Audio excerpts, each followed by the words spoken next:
ಇನ್ನು ಮಳೆಯ ಸುದ್ದಿ. ಹಾಸನದ ಸಕಲೇಶಪುರ ತಾಲೂಕಿನಲ್ಲಿ ಮಳೆಯ ಅವಾಂತರ ಇನ್ನೂ ಕೂಡ ನಿಂತಿಲ್ಲ. ಬೆಣಗನಹಳ್ಳ ಉಕ್ಕಿ ಹರಿತಾ ಇದೆ. ಸೊ ಅದರಿಂದಾಗಿ ದೋನಹಳ್ಳಿಯ ಸಂಪರ್ಕವೇ ಕಡಿತವಾಗಿದೆ. ಮಳೆ ಬಂದರೆ ಸಾಕು, ಪಾಪ ಈ ಎರಡೂ ಗ್ರಾಮದವರಿಗೆ ಒಂದು ರೀತಿ ನರಕ ಸ್ಥಿತಿ ನಿರ್ಮಾಣವಾಗುತ್ತೆ. ಪ್ರತಿ ಬಾರಿಯೂ ಕೂಡ ಹೀಗೆ ಸೇತುವೆ ಕುಸಿದೋಗುತ್ತೆ. 15 ಕಿಲೋಮೀಟರ್ ಪಾಪ ಸುತ್ಕೊಂಡು ಹೋಗಬೇಕು, ಏನೇ ಕೆಲಸಕ್ಕೆ ಹೋಗಬೇಕು ಅಂದ್ರೂ ಕೂಡ. ಇವರು 2018ರಲ್ಲಿ ಸೇತುವೆ ಕೊಚ್ಚೋಗಿತ್ತು.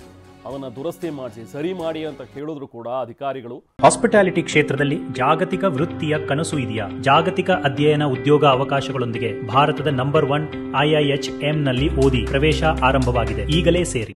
ಸರಿ ಮಾಡಿಸಿಲ್ಲ, ಹೇಗೋ ಇದರಲ್ಲೇನೆ ಮುರಿದೋಗಿರೋ ಸೇತುವೆಲ್ಲೇನೆ ಪಾಪ ಅವರು ದಾಟ್ಕೊಂಡು ಹೋಗಿ ತಮ್ಮ ಕೆಲಸ ಕಾರ್ಯಗಳನ್ನು ಮುಗಿಸ್ಕೊಂಡು ಬರೋರು. ಈಗ ಮಳೆ ಬಂದ್ರಂತೂ ಈ ಪರಿಸ್ಥಿತಿ ನೋಡಿ, ಅಲ್ಲಿ ಹೋಗೋದಕ್ಕೂ ಸಾಧ್ಯ ಇಲ್ಲ. ಅಂಥ ಒಂದು ಪರಿಸ್ಥಿತಿಯಲ್ಲಿ ಈಗ ಅಲ್ಲಿನ ಗ್ರಾಮದ ಜನ ದಿನ ದುಡ್ತಾ ಇದ್ದಾರೆ. ಅಧಿಕಾರಿಗಳ ವಿರುದ್ಧ ಹಿಡಿಶಾಪ ಹಾಕ್ತಾ ಇದ್ದಾರೆ ನಿವಾಸಿಗಳು.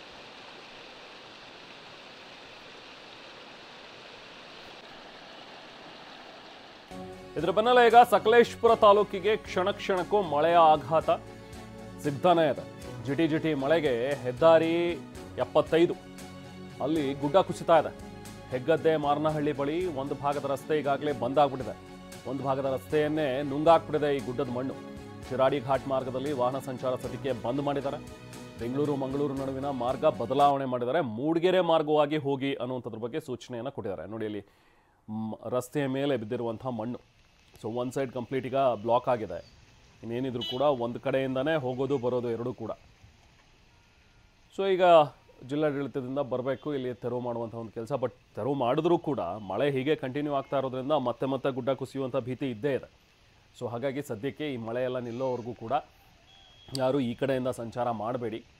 ಮಂಗಳೂರಿಗೆ ಹೋಗೋರು, ಬೆಂಗಳೂರಿಂದ ಮಂಗಳೂರಿಗೆ ಹೋಗೋರು ಮಾರ್ಗ ಬದಲಾವಣೆಯನ್ನು ಮಾಡ್ಕೊಳ್ಳಿ, ಮೂಡಿಗೆರೆ ಮಾರ್ಗವಾಗಿ ಸಂಚರಿಸಿ ಅನ್ನುವಂಥದ್ರ ಬಗ್ಗೆಯೂ ಕೂಡ ಸೂಚನೆಯನ್ನು ಕೊಟ್ಟಿದ್ದಾರೆ.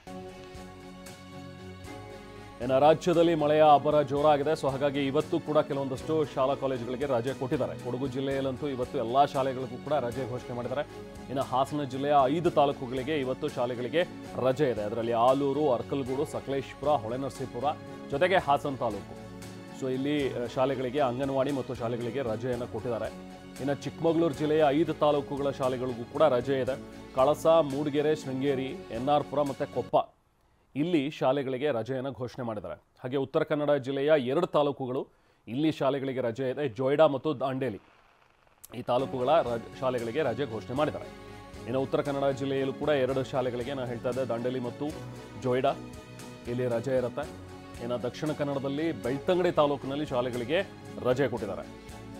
ಇನ್ನು ಹಾಗೆ ಬೆಳಗಾವಿಯಲ್ಲಿ 3 ತಾಲೂಕುಗಳು, ಅದರಲ್ಲಿ ಬೆಳಗಾವಿ ತಾಲೂಕು ಜೊತೆಗೆ ಖಾನಾಪುರ ಮತ್ತು ಕಿತ್ತೂರು ಇಲ್ಲಿ PU ಕಾಲೇಜ್ವರೆಗೂ ಕೂಡ ರಜೆ ಇದೆ ಶಾಲೆಗಳಿಗೆ. ಮತ್ತು first year, second year PUC ಏನು ಓದ್ತಾ ಇದ್ದಾರೆ ಅವ್ರಿಗೂ ಕೂಡ ರಜೆಯನ್ನು ಘೋಷಣೆ ಮಾಡಿದ್ದಾರೆ. ಯಾಕಂದರೆ ಹೆಚ್ಚಿನ ಪ್ರಮಾಣದಲ್ಲಿ ಮಳೆ ಆಗ್ತಾ ಇದೆ, ಅವಘಡಗಳು ಸಂಭವಿಸ್ಬೋದು ಅನ್ನುವಂಥ ಒಂದು ಮುನ್ನೆಚ್ಚರಿಕೆಯಿಂದಾಗಿ ಶಾಲಾ ಕಾಲೇಜುಗಳಿಗೆ ಈಗಾಗಲೇ ರಜೆಯನ್ನು ಘೋಷಣೆ ಮಾಡಿದ್ದಾರೆ.